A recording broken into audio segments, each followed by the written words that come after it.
दर्शकों, कुछ लोगों का प्रश्न है कि भगवान राम जिस धनुष को उठाकर प्रत्यंचा चढ़ाए, तो गोस्वामी तुलसीदास जी एक जगह लिखे हैं कि भूप सहस दस एकहि बारा चले उठावन टरहि न ट्यारा।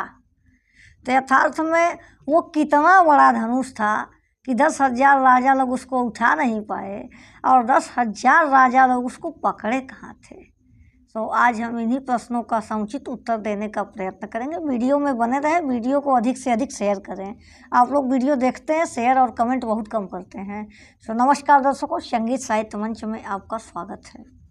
तो भूप सहस दस एकहि बारा, इसके थोड़ा संदर्भ और प्रसंग पर विचार करें। देखिए, जब किसी साहित्यकार द्वारा लिखे गए उसके लेखनी पर अथवा छंदों पर हम मतलब एक अनुवाद बताने का प्रयत्न करते हैं, उसके रहस्य का उद्घाटन करने का प्रयत्न करते हैं, तो हमारे यहाँ जो शब्द है उसके अर्थ को ग्रहण करने की 3 विधा है: अविधा, लक्षणा एवं व्यंजना। अक्षय सिद्धांत दिए गए हैं, क्योंकि कुछ होता है वाच्यार्थ, भावार्थ, रहस्यार्थ और शब्दार्थ, साधारणार्थ। इस प्रकार 6 सिद्धांत दिए गए हैं और शब्द के अर्थ को निकालने का। और हमारे यहाँ रस, छंद, अलंकार जैसे जो काव्य सिद्धांत के तत्व हैं, उनका भी कवि अपनी भावनाओं को उद्दीप्त करने के लिए, अपनी भावनाओं को मूल रूपेण पाठक तक पहुँचाने के लिए विभिन्न छंदों, रसों, गुणों तथा अलंकारों का वो सहयोग लेता है, तब वो किसी बात को कहता है। इसमें विवाद का कोई विषय नहीं है जहाँ तक मुझे लगता है। ये चौपाई उस समय का है जब भगवान राम से पहले राजा लोग आते हैं और धनुष उठाने का प्रयत्न करते हैं। कहा गया है कि टबकी टाटी धरि शिव धनु धरहि, उठहि न कोटि भांति बल करहि, जिनके कछु विचार मन माहि, चाप समीप मही पन जाहि। मतलब तमाम लोग जाते हैं धनुष के समीप और उसको उठा नहीं पाते हैं। तमाम राजा महाराजा वहाँ एकत्र होते हैं। तो गोस्वामी तुलसीदास जी अपनी भावना को उद्दीप्त करने के लिए, धनुष की उस विशालता को दर्शाने के लिए, जो राजाओं के लिए दुर्लभ था उठाना, तब एक चौपाई देते हैं। और चौपाई क्या है?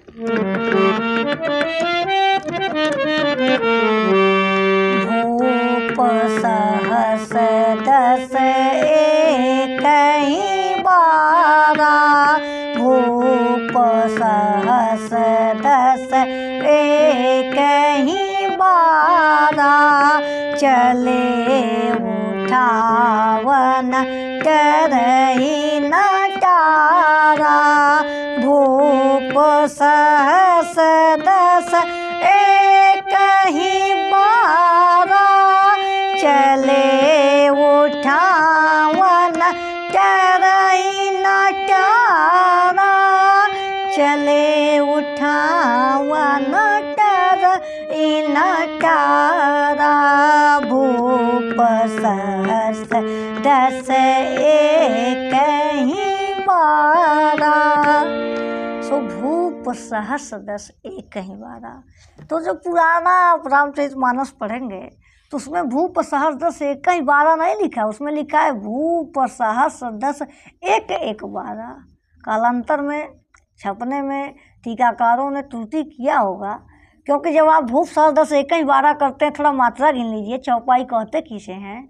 तो चौपाई सममात्रिक छंद है, 16 मात्रा बराबर आना चाहिए। तो भूप, इसमें गुरु और लघु देखेंगे तो 3, भूप में 3 मात्रा, 3 सहस में 3, सहस 10 में 3, एकहि में भी आपका 3 मात्रा आएगा और 10 में आपका 2 मात्रा आएगा। भूप सहस 10 एकहि में 3 होगा, क्योंकि वहाँ बड़ी की मात्रा नहीं, छोटी की मात्रा। एकहि 12, 4, थोड़ा सा आप काउंट करिए, 3 दूनी 6, 2 8, और यहाँ 3 4 7, तो क्या 15 मात्रा में चौपैया पूरा हो गया? नहीं होगा ना। इसीलिए कहा, उसमें लिखा गया था भूप सहस 10, यानी कि 3 दूनी 6 और 10 में 2 मात्रा, 8 हो गया। 1 1 4 और 12, यानी कि 4 दूनी 8, 8 8 16, यहाँ बराबर होता है कि भूप सहस दस एक बारा।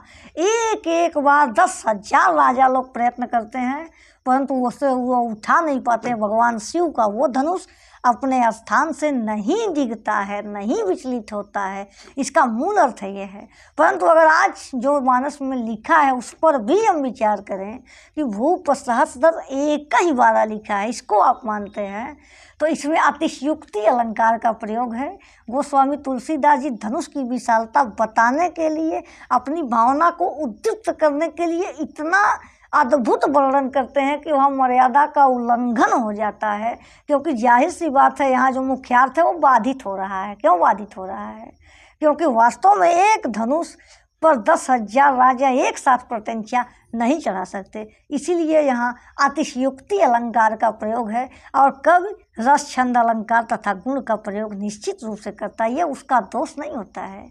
इसमें काव्य में सौंदर्य उत्पन्न होता है। आशा करते हैं आप लोग हमारी बात को समझे होंगे। वीडियो को अधिक से अधिक शेयर करें, कमेंट अवश्य करें। सो धन्यवाद।